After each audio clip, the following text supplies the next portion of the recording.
just important that they come in. I don't like this thought. That's why I also wanted this highly expressive event format where people can be real and live the plur principle from the rave scene. And I love socializing with the people. I love have those conversations with them. And I also appreciate that people trust me so much that Welcome to Metaverse Degen. I'm Lion, and Raptor's not here. Is currently working with a plumber, doing a side job. But we are here, joined by our wonderfully esteemed guests, actually. Hi, I'm Sapifh. Oh, thank you for joining us. And who are you? Hey, I'm Blackie. Oh, thank you both for joining us, or joining me, Metaverse Degen. It's been an absolute pleasure to meet both of you, and thank you for your time. I'm excited to hear all about you. Likewise, I'm excited to be here. Yeah. Oh, I'm super excited to be here. so I will ask the basic, starting question we asked all our guests. What are you most known for, and how did you get started in the platform and with what you're known for? I don't know who wants to start first. Clockwise, counterclockwise. So I'm mainly known for as a world and avatar creator and an event organizer here. I make for a few years now virtual events, made a lot of co-op events with other communities, had my own club, and be now more focused on harm reduction and peer support for the rave scene especially. And Wow. that's where the raveaid came in. I try to give people a place where they can find informations for safer use of substances and alcohol, where they can find helplines, international ones, where they can find emergency informations without Googling and picking them themselves. So we have a server where you can go and just inform yourself silently. We are also open for questions, and we make once a week a recharge season with chilled music for the rave scene as a little end of the weekend, and to make of the group a bit, to give the group a bit more attention. Oh, wow. And what got you into VR? Loneliness. Ah. I not really had much friends in real life, and as COVID hit, I was not even able to go to the local pub where at least a few people from back then sitted here and there sometimes. And I spent a whole year at home. I worked from home, and the most human contact I had was via phone and email. And I watched Drumsy and Hey I'm B on YouTube and thought like, hey, those people have fun with their friends. And I want also fun with friends. So I saved a bit money and got a Quest 2 and jumped into VR. And after 2 months, I got a little loan to buy a mid-class PC that I even can enjoy PC VR. I also had fun from day one with creating avatars and worlds. It became my main hobby today. Oh, wow. And what about you, Blackie? What do you know for, and what got you started? Well, I basically started by supporting Sapifh in D4 when I started on VR. Started out as an host for D4 and later on then a host for the raveaid as well. And helped behind the scenes sometimes by finding DJs or basically by helping finding DJs and helping with the lineup sometimes. Oh, wow. And how did you find your way into VRchat, may I ask? Mainly curiosity, because I was always curious of VR since I heard that it's now a bigger thing and you can get your own VR headset. Also, I was interested behind the tech of VR, so I took apart basically on the first day I got my VR headset. I took apart the controllers and looked into them. Oh, Oh, wow. So a question for both of you is what was your starting days in VRChat like, and what led to Raveaid? What was the events that led to the creation of it? So I started normally classic in public worlds. The first half year was seeking friends was not so easy, especially as a visitor, new user. But because I made avatars, I became friends with a few creators, and I joined once a friend of mine, and that was the first rave I went to. She was on an event, and I dropped in, saw this, and we're like, oh my God, this is the thing? Like, I want more. So I went on the internet and seeked out every rave community I could find, joined them, added the hosts, and yeah, since I'm part of the scene, I were till mid 22 just part of crowd, but then I started supporting someone getting also in the scene, and because I knew who we could ask to get a bit traction, I got in contact with hosts, club owners, other DJs. In later the year, I became a host for the Abiotic, and shortly after the co-owner of the Abiotic. But because ideas are sometimes different, right? We go with people a certain way, we learn on this way, and then we see, oh, you want that the project goes in this direction. I would love more this direction. So I founded D4.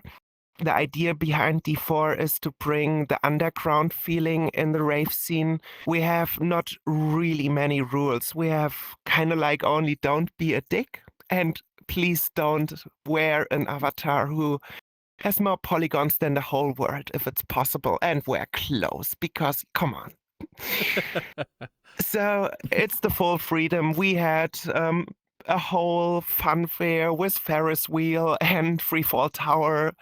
In there, we had Minecraft houses. So mainly it's about expressing yourself, expressing your art, making music, enjoying music, dancing, and don't be too serious while doing this. Because I believe that when you give an artist the full expression, they can bring out more than when you restrict them. Hmm. So what were some of the events that you played or that you ran through D4, and what were some of your favorite moments or memories from those days? So I would say my favorite was the Devotion Festival. This was a cooperation from multiple clubs from the German community. And yeah, a friend asked me, hey, do you want to do this project? And we went to other people.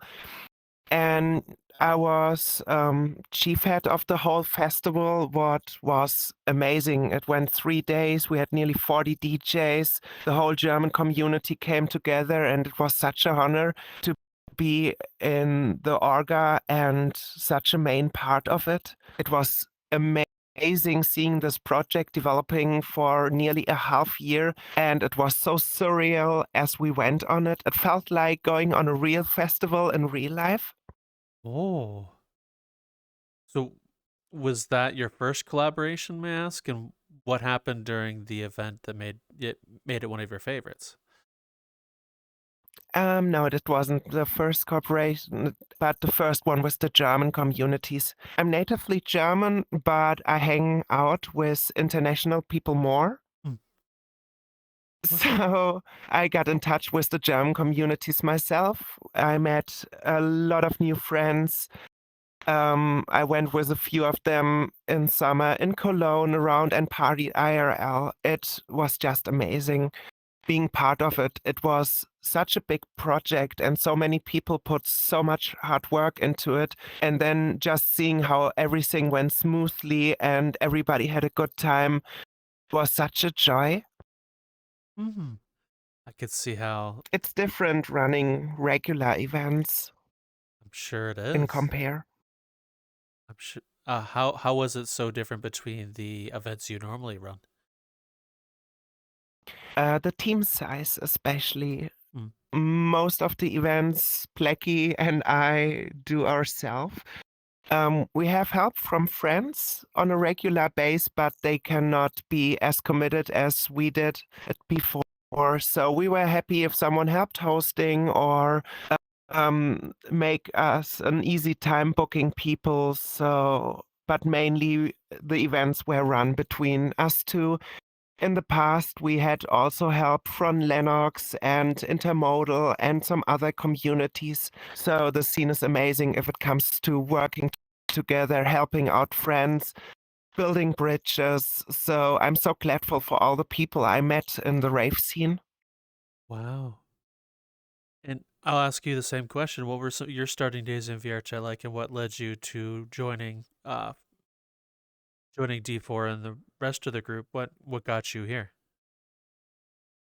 To be fair, my starting days of VRchat were mostly in private worlds because I was too shy to talk to people at start.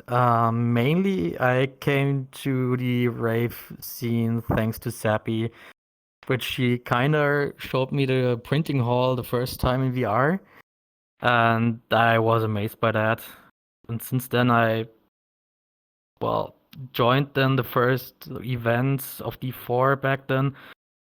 When it just started out, and was blown away by it, even though I was still too shy to go around in the crowds. I mostly hid upstairs in the corner, and it took me some days to come out. And after that, I started to enjoy it a lot, talking to people and making new friends, and also enjoyed later to help out at the events by hosting or by later planning them as well. So may I ask you also the same question I asked Sappi here? What was some of your favorite events that you've taken part in or seen through D4? Well, basically the same as Sappy's favorite, the Devotion Festival. Mainly out of the same reasons, because it really felt like a real festival with a lot of people, with a lot of nice people. I was their host for 2 days, and it was really, really fun.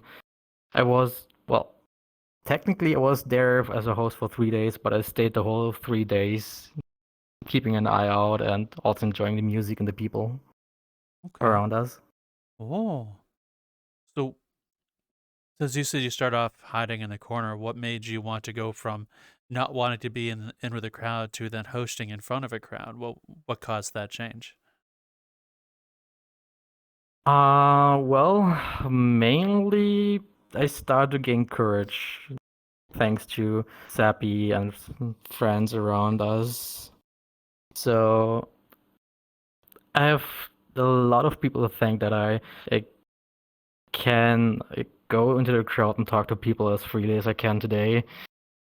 But it was mainly thanks to our friends and Sappy, of course, and I don't know actually many names anymore from back then. My memory is a bit hazy about that. But still, there's a lot of names that I really, really am grateful to. I bet they still know about it as well. Oh. Well, thank you for sharing.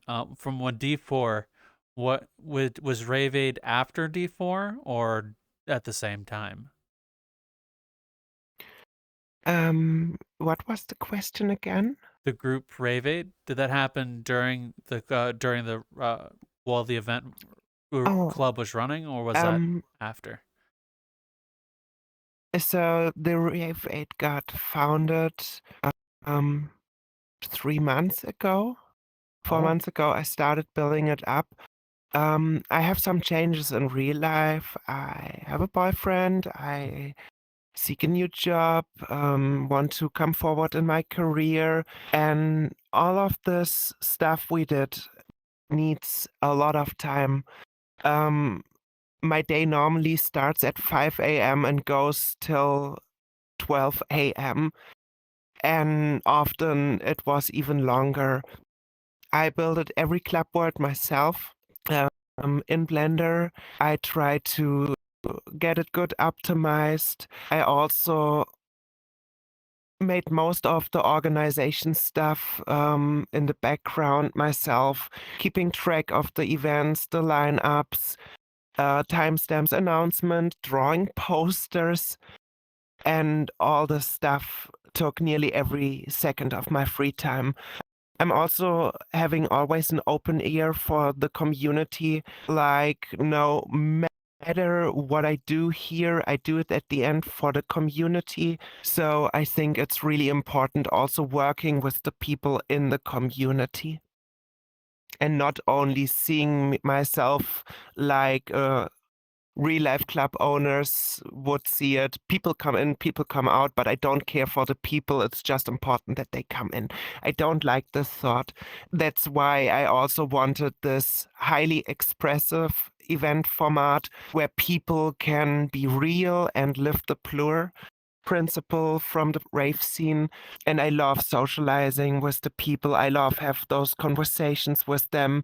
And I also appreciate that people trust me so much that they even reach out in a DM if they want to talk. It's really nice to know I'm being part of this community and I received a lot of support through the community. So I want to give this kind of back. Okay. Now, was there a certain event that made you want to start a harm reduction group for all of this? Or was it just it naturally accrued by itself? I had to stop the regular club events. Mm. And I didn't want it to stop doing what I'm doing for the community. I want to give this peer support because I can put it better in my real life calendar and times I have. It's easier to set up the server with all the information and just providing them, still being there when people want to reach out, want to talk. The thing is, we have people in our scene who drink too much. We have people in our scene who abuse substances too much. And I don't want to see my friends die. And I think if people regulate themselves a little bit or don't go the super dangerous route and think for a second, it's preventable that they have a medical issue or a lifelong damage in their brain or I don't know what. So it's not that I'm against drugs. The opposite. I think people will use drugs and they will always find a way, so they should do it in a safe manner. As safe as it's possible. I'm still want to be here for people who want to talk. I'm still want to make events even on a small scale. Those Sunday gatherings are super simple to organize. We have a beautiful word for it. And I really enjoy it myself because it's also for me kind of like coming down after the weekend and just chilling, having maybe a little talk with someone. So the raveaid is more a logical consequence that I don't make regular clubbing events anymore. Okay. It's what I did the whole time, but now it's just official. That's the only difference. Okay. Now, what have been some things that you have learned or experienced while running raveaid, may I ask?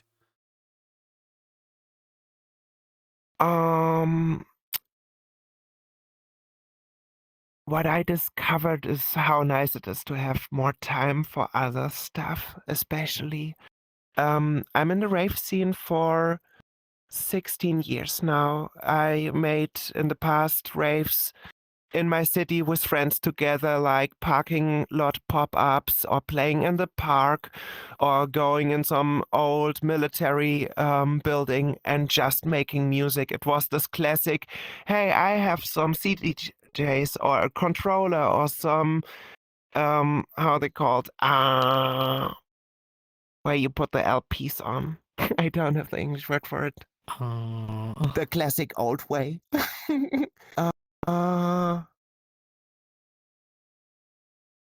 Anyway. So we had always someone who had music equipment. We had this one friend who was crazy in audio tech, right? His whole room was full with speakers, cables. And if he saw some speakers on the trash, he was like, so, this is mine now. Oh. Built his own systems and all. Then I met another audiophile dude. He had a whole speaker wall in his room, in his living room. We found always someone with a gen unit, and yeah, you know, you got your mobile phone out, put some SMS, hey, we're making party here and there. Then we sold some beer, and a few times the police came and we had to pay because we were too loud. So I'm sorry. Oh. I clicked the wrong button. So I'm fully trained in first aid. I'm pretty good informed about drugs. I used a lot of them myself in the past. So I make this for longer. I think the biggest problem is we don't have this stuff here in the rave scene. If you go on a festival in real life, at least in my country, you often have harm reduction groups with some, a little booth.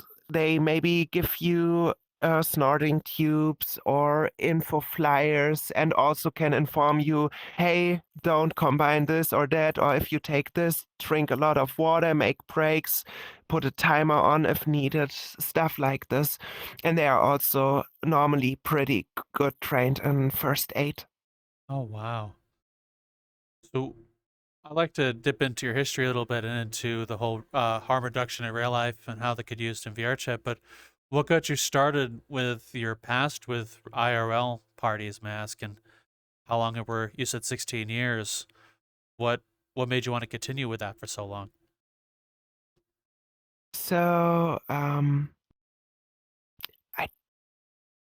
had a massive problem with bullying in school, and the rave scene is pretty open to people as long you behave in a good way, right? Don't harass someone, don't make some bullshit, don't steal, be open, then the people are open for you. I'm 31 now, so I started being in the scene with 15.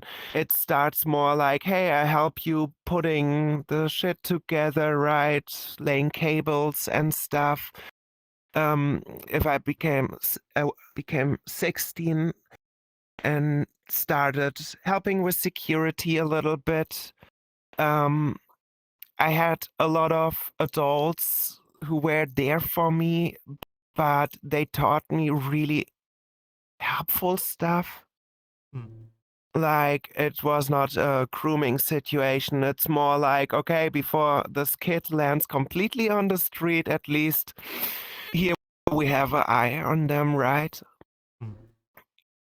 So I have now also friends who are 20 years older than me, who are DJs, who are organizing stuff, who are building worlds, and I'm gladful to have them. It's this, I don't know, if I would need to talk to an adult, then I would know who I could go to, and I really value having this. Okay. So how similar are the two scenes that you experienced both with the parties you went as in the past and a VR chat? Are the two worlds have a similar feel to them, may I ask? Absolutely. You have dickheads, you have people who harass women, and the only difference is that in real life you get the batoon, and in VR you get the kick. But those are the exceptions, right? I would say good moderation, self-moderation, and yeah, we have the saying, we don't need security because everybody is the security. So we look out for each other. But I still recommend if you drink too much and you think you pass out in the middle of the dance floor where everybody can see you, because dark corners are popular by bad actors. So stay safe at parties. In real life, the same. Better pass out and in front of many people who can help you in a case, instead of a dark corner where nobody noticed that you're lying there. So it's pretty similar. The big difference is I cannot give someone first aid in VR. I cannot call an ambulance if I don't know where they live. And even if I know where they live, it can take too much time to call, I don't know, an ambulance in America, here from Europe. Understand. So that's why it's important that people know what they are doing and how they can maybe help themselves.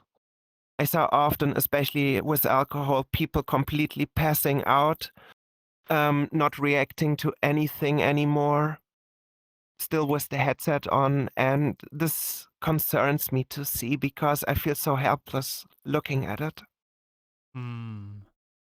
So what are some ways that VRchat parties and groups and raves can be more safe for the community? What are some ways they can incorporate VR's own version of the harm reduction? Yeah, the only thing is information. People can seek those informations themselves, but often it's too much work, and then filtering good informations from some Reddit posts and trust me bro stuff. You have safer use rules, you have stuff you can do in emergencies, even yourself, right? And you can think before you maybe combine, I don't know, some stuff who really don't like to combine. And maybe check, hey, I have a heart condition, maybe I shouldn't take uppers. Okay. Stuff like this. We cannot save anyone if they have a medical emergency, and I'm also not a medical professional. All what I can provide are informations, and I think you should drink some water. I think it's good we have in the scene an encouragement if it comes to drinking water. If people have too much, their friends often tell them, hey, I think you had too much, drink a bit water. And we call it the water cheers. So if you hear cheers, you cheers, but nobody says that you have to use alcohol. And here's a personal thing as a host. If I see that someone forces someone else to drink against their will and start bullying them about it, I, as a host, can also moderate the situation and, if needed, kick the person. Okay. So we, as hosts, have the power. So we should moderate as good we can. Not moderating fun, just if something is harassment, no matter in what direction, and we see the person feels uncomfy with, we don't need to wait till someone asks for help. We can go there and be like, hey, is everything fine here? And talk about it. I think that's a very awesome thing for you to provide for the community. The information is it hard to accumulate and place down for people to find all that proper information? Absolutely not. You can go on our group and there's a link to the Discord server. The whole server is full of information and categories. There's only one photo channel for the events and one text channel because why not?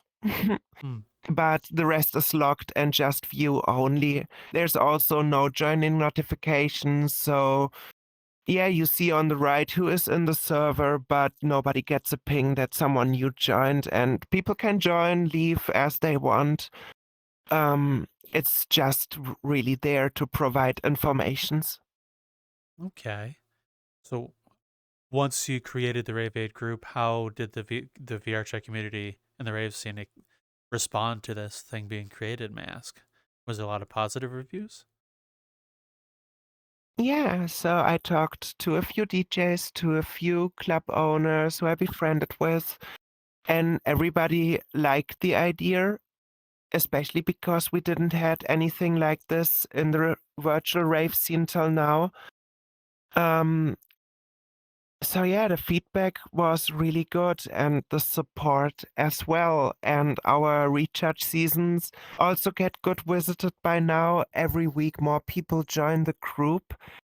And it's just nice to see that the people enjoy our events, join here and there the server, and all in all just find it for a good idea. So we had only positive feedback till now. Oh, wow. So I will now ask you a bit about something else you've mentioned earlier, which is world and avatar building.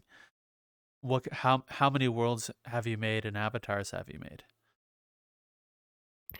So I made 31 worlds. Not every of them are public. I have also some private ones and unfinished projects. And I made 270 avatars. Holy crap. That's quite a bit of avatars. No? Yeah, it's my main hobby by now. I started with avatar creating and world creating because I thought like, hey, this means I can build my dreams and fly through them. I mean, let's be real, clothes is pretty expensive, and now I make just my own outfits, and I really enjoy doing so. It's creative, it's a lot of fun, it's like drawing in 3D. So yeah, it became my main thing. Oh, wow. So what were some of the first projects you worked on, and what about them drew you to them? So my first word is still online. It's called Self Stream. It was in my quest time. It is an event world completely built with Unity. So Blender was not so my specialty at that time. It's never went out of labs. It's a home world. It has a dance floor and stage event area, a big cinema, a private, let's say, room with bar and stuff, and it looks super basic, like 1998 kind of graphics. But I think it's so important that this world is still online.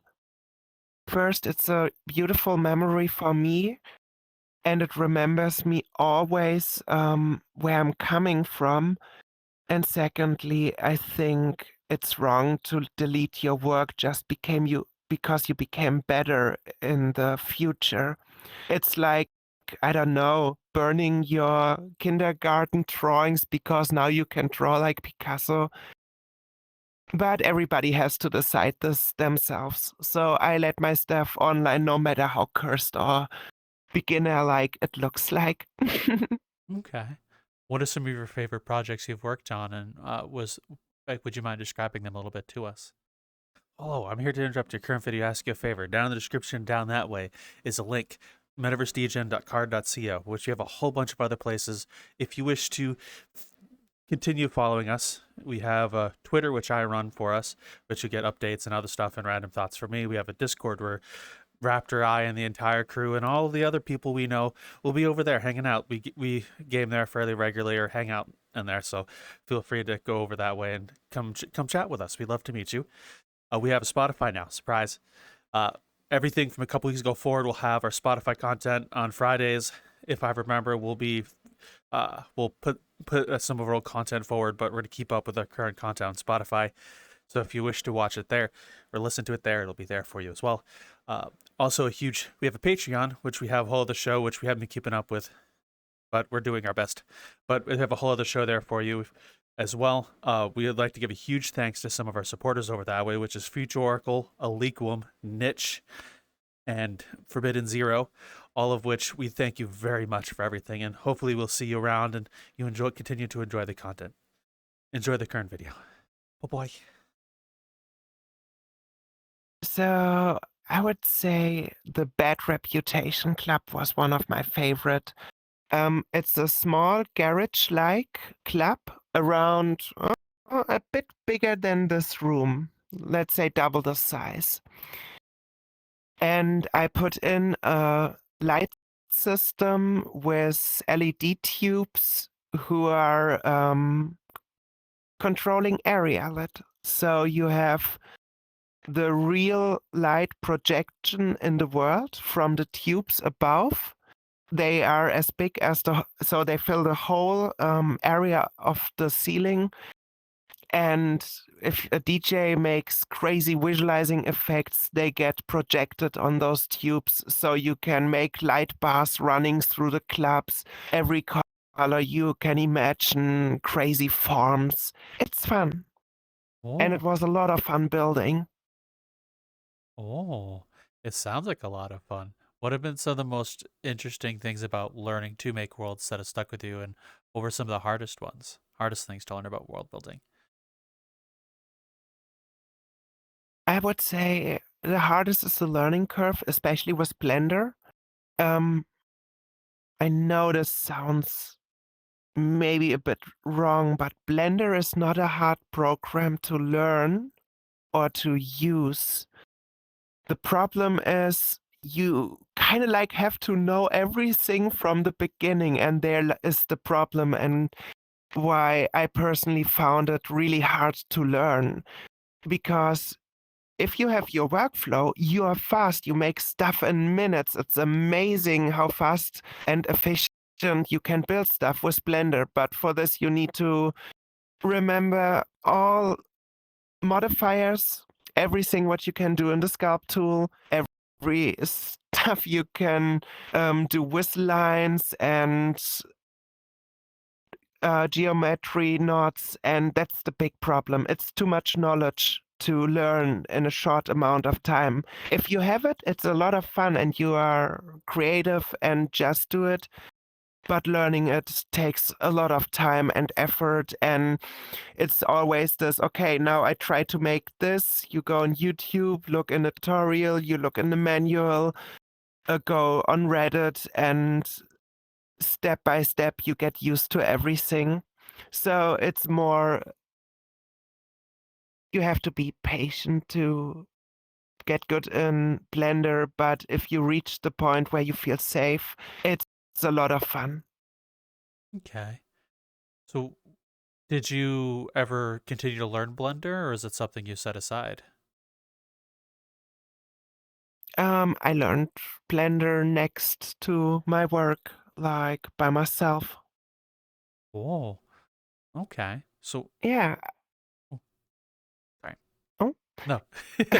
Yeah, I came through VRchat into it. I wanted a own avatar, so I saw, okay, you need Blender, you need Unity, and then I went through hell. Oh. So a fun question is, which came first, the wanting to make avatars or worlds? Avatars. Oh. So what was the first avatar you worked on? Let me show you. Let me scroll.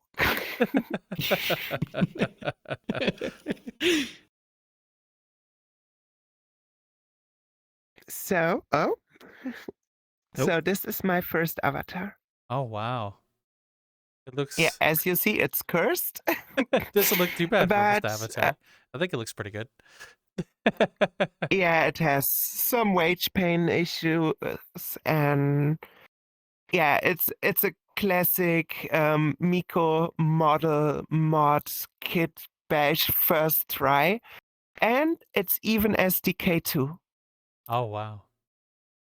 Yeah, I learned original on the SDK 2, even if the 3 was out to that point, because it was a bit easier to learn, to be fair. Oh, wow. How long did you stick with SDK2 before you moved on to 3? A month. A month? Okay. Yeah, it was okay for the beginning, but it was not for continuing with the stuff. More like dipping the toe, finding it funny, and then I started with the SDK 3. Okay. So between working on worlds and avatars, how much of a difference is there in the workflow between the two? And yeah, I'll start with that question. It depends. So the Blender workflow, the mesh workflow is pretty the same. The most different is an avatar has bones and rigging, wage painting. You need the armature modifier and stuff like this. Worlds are just a mesh and you put colliders and stuff later on. Avatars have animation controllers, animation layers, the whole menu stuff. You can open and put custom animations and toggles and all the stuff on. You have to know how to work with animation controllers and animations in Unity. You don't have to do this for a world. You can, but it's more optional. Okay. A world requires you to know how Udon or U# is working if you want to make more exciting stuff, or if you have to have fixed stuff because some scripts are broken. So if you are an avatar creator, you are not really coming in touch with code. As a world creator, you pretty fast come in touch with code. But I would say it's more like two sides of one medal, because someone who makes game development has to know both sides as well. Like, an avatar is a dynamic object who is moving through the environment. They are not two different things. They are more likely two sides of the same medal, Okay. and they have to harmonate. Harmonate? Harmonize. Harmonize together. Okay. So when you between when you started learning to now, what items did you have in your creation toolbox, and what kinds of things did you add later on when you got better? So I started Classic with Blender 2.9 and cats. And pro tip for everyone, delete cats and deinstall Blender 2.9. It's a pain to learn. It's way more pain to work with meshes, rigging, wage painting, everything. Right now I'm using Blender 4.2. I want to download 4.3 soon. There are really nice add-ons, for example, transferring wages to meshes. For the newer Blender versions, there are way nicer UV mapping tools you can use in the newer versions. You have new modifiers, better working modifiers, new geometry nodes, new shader options. You have so much more. I mean, nobody would play on Windows XP today. It's just because one add-on who promise stuff is running on XP. I know where people coming from with cats, but we have by now more specialized tools. And also, if somebody is not interested learning Blender, there are also great tools for Unity as well. But I personally don't use them. I look more for Blender add-ons from the 3D community and Unity add-ons from the game development community, because they're often super compatible and handy to have for your VRchat projects, like UV mapping tools. Okay. So I've heard a bit about both worlds, both the Unity sculpting and Blender sculpting. Why is Blender better than the Unity one, may I ask? So that's pretty simple. Unity is a game engine and Blender is a 3D design software. You can model in Unity. There are add-ons you can download in the asset store made by the community to model. You can even use Unity onboard stuff like the Pro Builder to model. But Blender gives you more power over everything. You can easily edit UV maps. You can easily make textures, renders for details, bake details. You can retopologize everything. This is the power Unity normally don't bring, even with the stuff you can download. Blender is built to make 3D models. Unity is made to put a game together and make it work.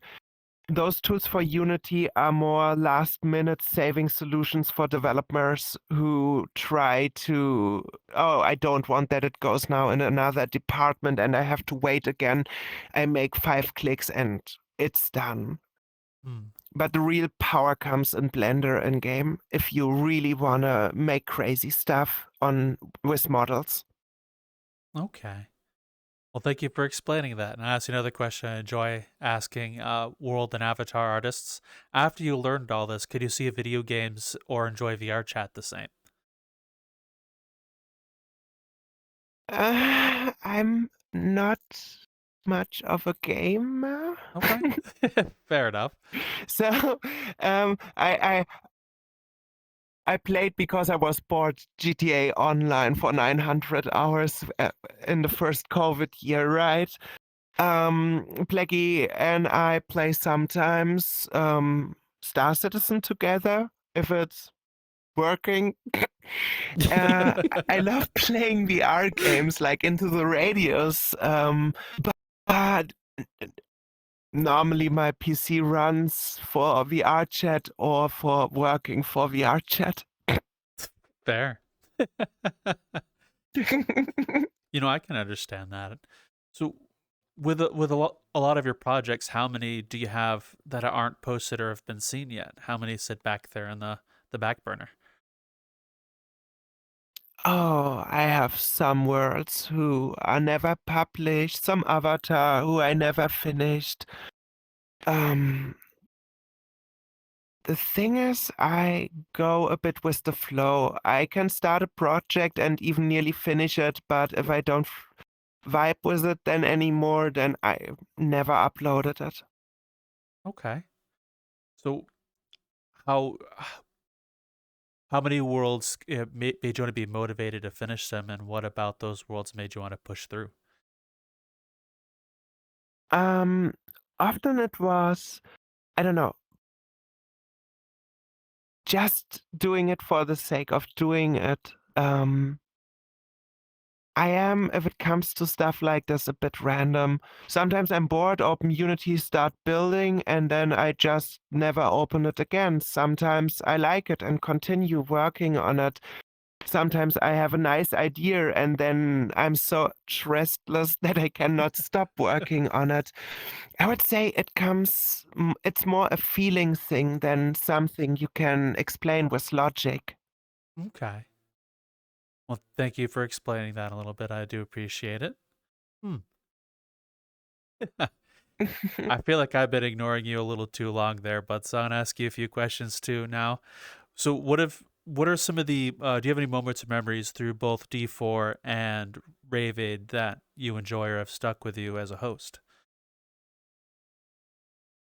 Well, basically, I think the best memories I had from both of them is from the raveaid more or less, since they're much more easier to host, also very calming. Half of them you can even sleep through sometimes because nothing is really happening and the music is just completely chill. The DJs are amazing at that.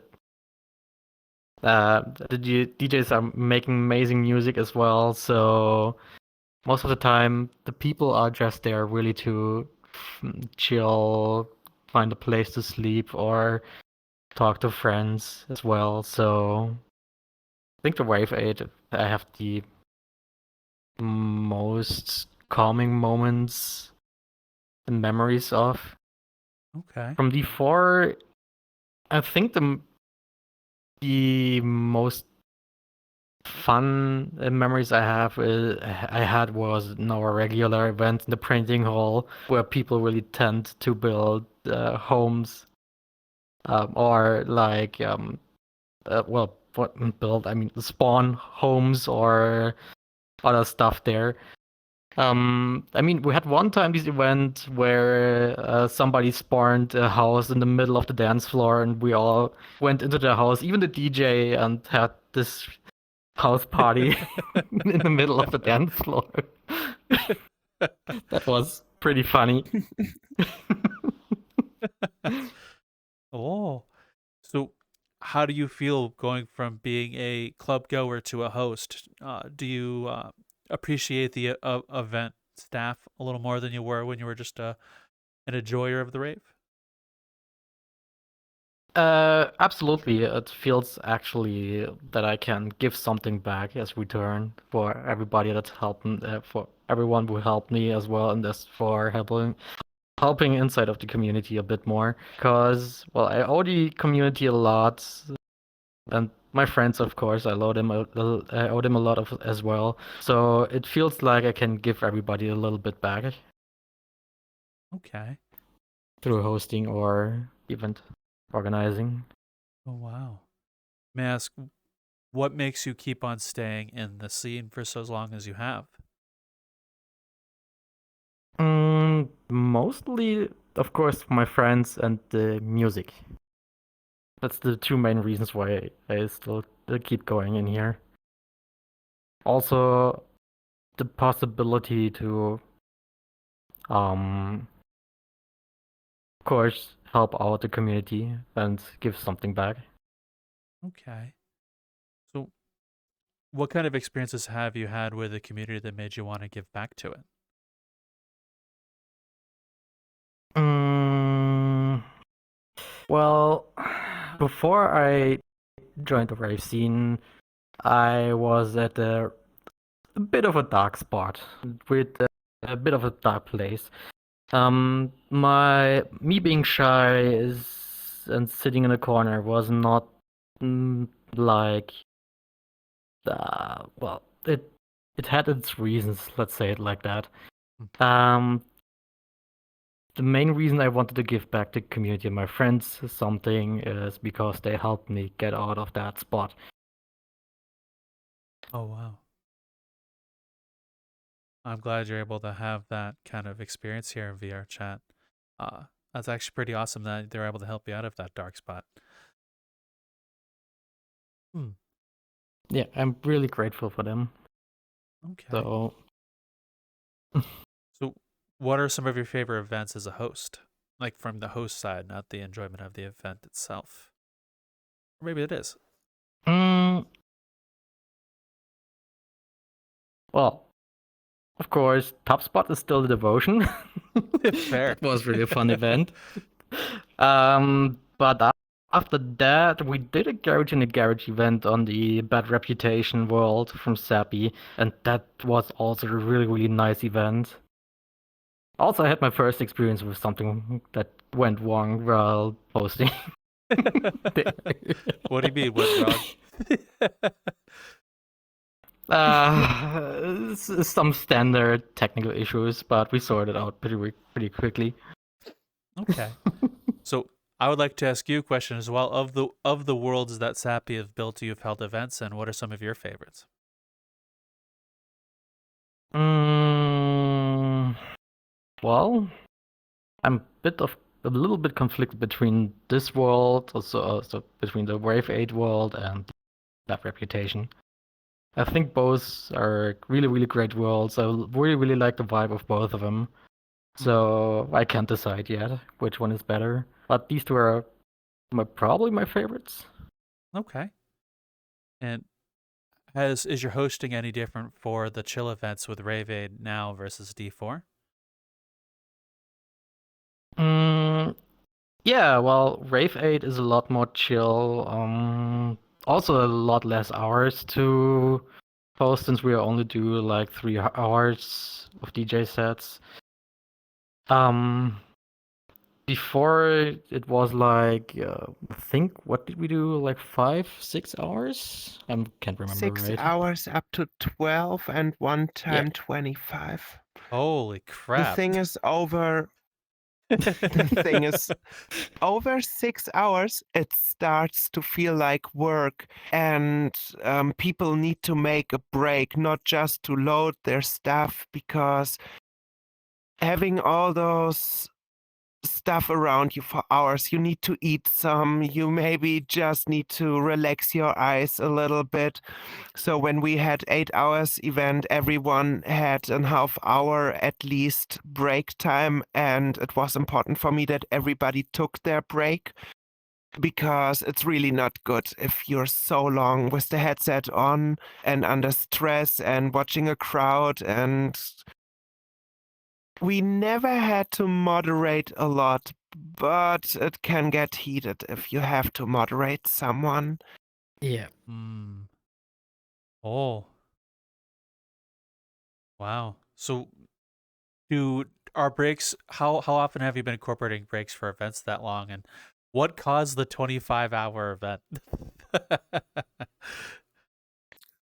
The Ledinjo asked to borrow the venue, and I kind of like agreed to host this thing. I remember sitting at 10 a.m. with a coffee on the dance floor, and we're just like, oh, come on, I just want in my bed. It was so pain. Oh. It was still a lot of fun though. It was a lot of fun. So, do you find it easy to make people running the event take breaks from VR chat, or is it something that is easy or hard? So it's not so hard. Normally the hosts came themselves and said, "So I'm out. I eat now some." 8 hours sound only on the poster nice. It's still work. You still have to have an open eye, be there when technical issues happen or something goes wrong. A DJ is not coming or dropping out last minute. You have to reorganize stuff. So much can come in your direction. And everybody is looking then also in your direction for a solution of the problem. So it's important to make breaks by longer events. 12 hours is painful, and everything above it feels insane if you use the same host. Then you start making shifts normally. Okay. So, with events, for this is a question for both of you, what were some more memorable problems, and how did you solve your way through it?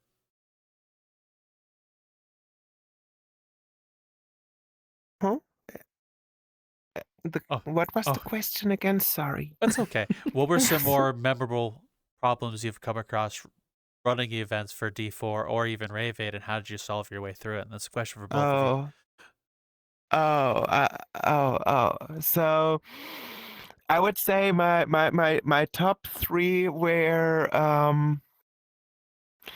as I hosted for the abiotic, I had a communist arguing about Marxism with some other dude super heated right in front of the DJ.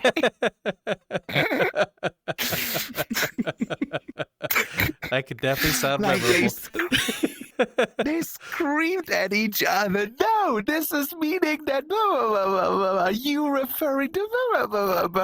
And we're like, what the fuck? Oh my god, was stimmt mit den Leuten? What is wrong with the people, right? So yeah, they both got an admin warning, and then the communist told me, "Oh, I don't like you anymore. I don't talk to you anymore." And then they got the boot. And another really good one, in my opinion, was some guy was harassing me in my own club. And I told him to fuck off. And then he threatened me, oh, I will go to the host and then you get problem. Yeah, go to the host. No balls. Come on, do it. And it was so funny. I wrote my friend, of course, on Discord in the background, and he played full in it, right? They came back to me and they were like, is this the person who harassed you? Okay. Sappy, could you please stop? this other guy were like, what the fuck, dude? What's wrong with you? And he was, yeah, what should I do? She owns this club.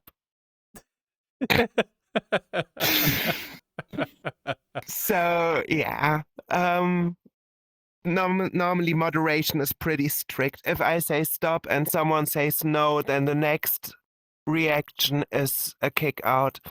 A good example is we had on one bigger event some moderation situation. They started telling lies over the host and that they would have been racist. And the problem is I saw and heard the whole situations, and all they got asked for is to change in a poor or better avatar and nothing racist or so. And this guy started his story and I looked him in the eyes and said, don't lie to me and comply to the rules or get kicked. Then his girlfriend insulted me. She got kicked first. Then he insulted me. He got then kicked. And then one of, I don't know if that was a friend of them, started, oh, what's going on here? And yeah, I looked at him and I'm like, yeah, if you also want to get kicked, no, perfect, then mind your own business. I'm super strict if it comes to this. We all want fun, including me.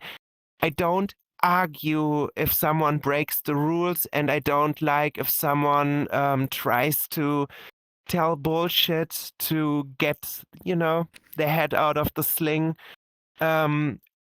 It's no problem to say, hey, sorry, I didn't mute it, or hey, sorry, I will look that I make a bit slower, and everything is fine. But I don't start to argue why it's not okay, I don't know, to harass someone or insulting them or arguing loud right in front of the DJ on the dance floor about stuff nobody cares for, right? It's disrespectful for the DJ, for the other attendees, for everyone who helped building those events. The rules are not big, but who can keep them has to go. In real life, it's not different. And if a bouncer comes to you in real life, they are also only tell you one time that you make slow now. And if you start arguing, they kick you out as well. Oh. Well, I could see why those would be very memorable. What about you, Blackie? You have any memorable problems or technical difficulties? And how'd you solve your way? Well, the last one that Sappy told you about was actually that was the host that was between that tried to moderate those people, to be honest. So that's also one memorable that I had when I asked them to change their avatar to a normal, to a better performing one, because we had that day I think like 80 people in the lobby, and you know it can get quite hard on the FPS and hardware in that case. So yeah, another one, for some reason I always have the luck to find the naked people. The naked person inside the room. Usually comes in pairs. For some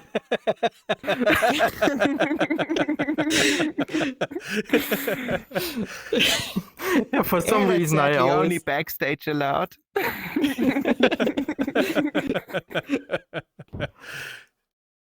Funny though, it was at the devotion as well. It was one person that ran around completely naked, and I just saw that in the corner of my eye and went like, "All right, you're out." Fair. I can understand why. So, I've got a question now for both of you that I think Raptor would forgive me if I didn't ask. What is the weirdest thing both of you seen in VRChat? Oof, the weirdest thing in VRChat. I would say, how real can I be? Feel free.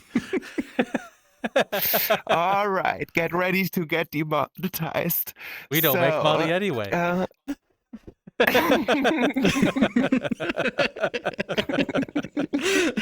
They can't take from me what we don't make. All right. So I know this one person for many, many years. And I visit him in a drinking night. He were on a good level at that point. And we were like, Sappy, Sappy. It's so boring. After all those years, it's always the same drama, the same alcohol abuse, the same problem. I'm so bored. I want to meet someone who is into goat sex. I want to see something new. I want to go on the adventure.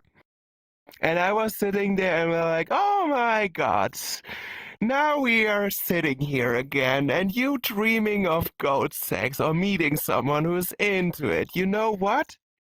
It's so boring. It's always the same. And I would say VRChat as a whole is the wackiest you can see in VRChat. Like this stuff in here took my brain, put it in a grinder, put some anime and furry unicorn magic stuff into it, and now not even 4chan really impresses me anymore. Like you see, hear, and experience stuff who is so far away from what can a normal person tolerate or even imagine. Like, I would not be as surprised as someone who never experienced VR if, I don't know, a blue wave flies IRL through the street. Like, I would maybe be the first second, then saw them, and whoa, wait a second. No, I don't have a headset on. I would say what it gives you is the wackiest you can experience here. This horizon who gets widened to an extent, and the creativity you can experience in here who goes over everything I could imagine in my life before I put this headset on.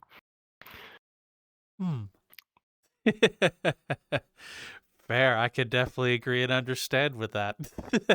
VRChat is VRChat. What about you, Black? VRChat is VRChat. Oh, well, for me, the weirdest thing I saw is when a party turned into a giraffe party. You remember that one time where everybody switched to a giraffe? That was the weirdest thing for me. So You have we to had go them more often in public worlds. Yeah, nah, thanks. I know public worlds can be really, really weird, weirder than I've experienced in events. But yeah, well, the giraffe party was the most weird one that I have seen so far. Okay, I could see why that would be. Yeah, well, imagine a DJ, also the crowd completely in avatars that, well, have like the giraffe costumes on with bubbly hats and all that stuff. Hey, at least it's a more tame weird thing you can find in VR. A bunch of people dancing around in giraffes. Versus like seeing a hamburger and a hot dog go at it in a bathroom stall of a black cat or something. Yeah. But you know, it's an experience. Maybe not a good one, but an experience. True. Like I value in VR chat. I'm a person. I like to go to public lobbies. I know a lot of people don't, and I like to go there for exactly the reason people don't like to go there. I'm a little troll myself. I don't go and throw the N-bomb or insult people who didn't done anything to me. But I love to go to the Black Cat, stand in front of the mirror, maybe dance a bit, and just wait till the first troll comes. And then I have a new friend for the next 15 minutes at least. And I love fighting with them and just trolling them and having my fun. I don't take those people serious. I know what's the deal when I go in a public Black Cat. And, you know, we all like to let some steam out. I even had a situation where a third person came over like, what is even wrong with you? And I'm like, hey, why are you ruining our fun? And this other guy was like, yeah, are you not seeing that we're fighting here right now? Could you please have a bit more respect? So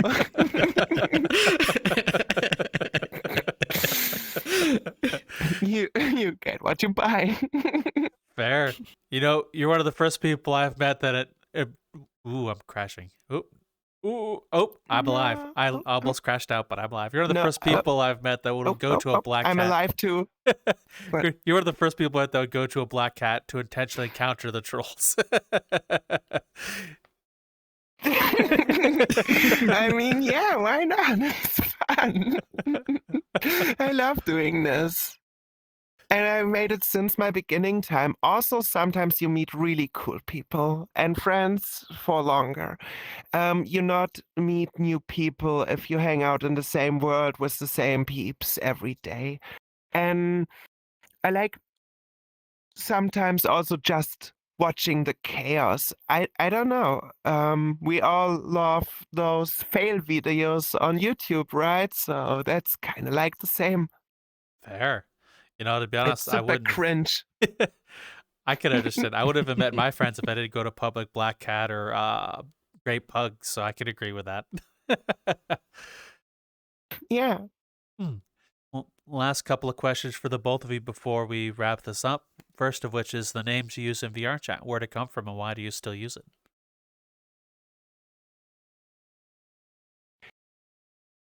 So, it's just a random name. Okay. Yeah, I wanted unique sounding name, so I don't know. Sapifh was then what it came. The funny thing is my name is pretty hard to pronounce for a lot of people because the H is confusing for them, but it just makes the F softer. So it's not Sapifh, it's Sapifh with a long soft F on the end. That's good to know. What about you, Blackie? What's your name? But most... Oh, sorry. I apologize. Oh, no. I didn't mean to. No, it's fine, it's fine. Well, well, to be honest, to not go into much more detail about it because my name has a lot to do with my past, which was not that great. So yeah, my name has actually some meaning behind it, which is a bit on the darker side, let's say. Okay. So why do you still use it? To remember everything. Okay. I can understand that. And the avatars you're both are using, why did you use it? And is there anything about it that means anything to you? Or who wants to go first?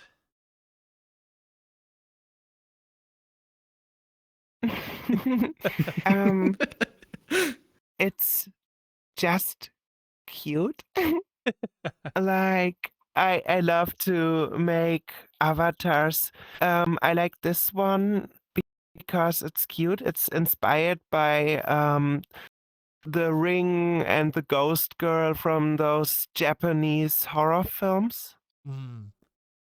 Right now, the post-processing makes a warm tint into the words. So this avatar normally has more white skin and should be more a ghost demon kind of being. Interesting. It is. Why do you use it now, and what is there anything about it that means anything to you? First of all, I like it because the proportions are like in real life, what makes the avatar really immersive for me. I'm pretty slender in real life, so this is perfect. And yeah, I just find it cute. That's the main reason. There. And what about you, Black? Well, this avatar, well, to be fair, I don't have it that long yet, but I mainly choose it now because it, well, reflects my own personality in real life a bit more than the others I have. Okay. That's all the main reason I have this one. Alrighty. Well, I can appreciate that. And I will say thank you both very much for your time. It's been an absolute pleasure to meet both of you. It's been an honor. So thank you. Thank you both very much. Yeah, and thank you too. We have Thank you. also, maybe for a little nutshell, our third member here In the corner? in the corner. Let me come over. So,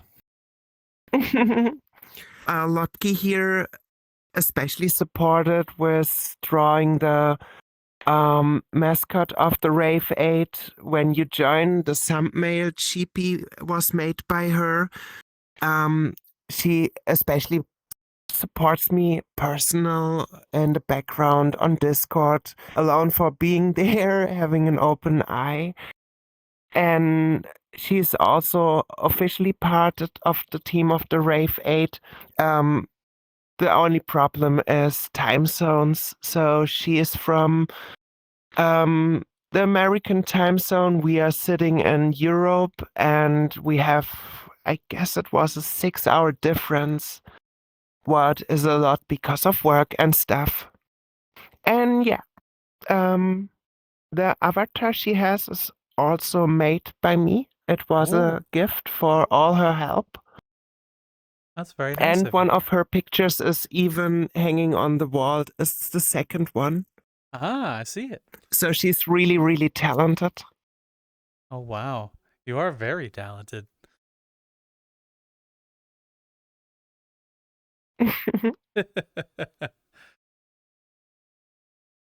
You are very welcome. So, a question: if the audience wishes to reach out or find you and meet either of the three of you, where would they go to find out? So you can always reach out on Discord and over the VRchat group. I also have it all linked in my bio and on my Blue Sky and Twitter account. I have also everywhere the same username, Sapifh. Okay. We'll have that in the description for everyone to find easily. And as always, I can send you that. oh, that would be a lot of help. We'll put all of that information, groups, Discords, everything in the description for people to find quite easily. It's an easy place to go. You just go a little bit further down for where this is, or if you're on Spotify, you go to the about section, and everything will be right there for you to copy, paste, and send over quite easily. Oh, well, as always, this is the ending portion where we'll ask you, the audience, a question and then close out. So the question for you all is, what is your funniest story? It could be gaming, it could be real life, whatever it is.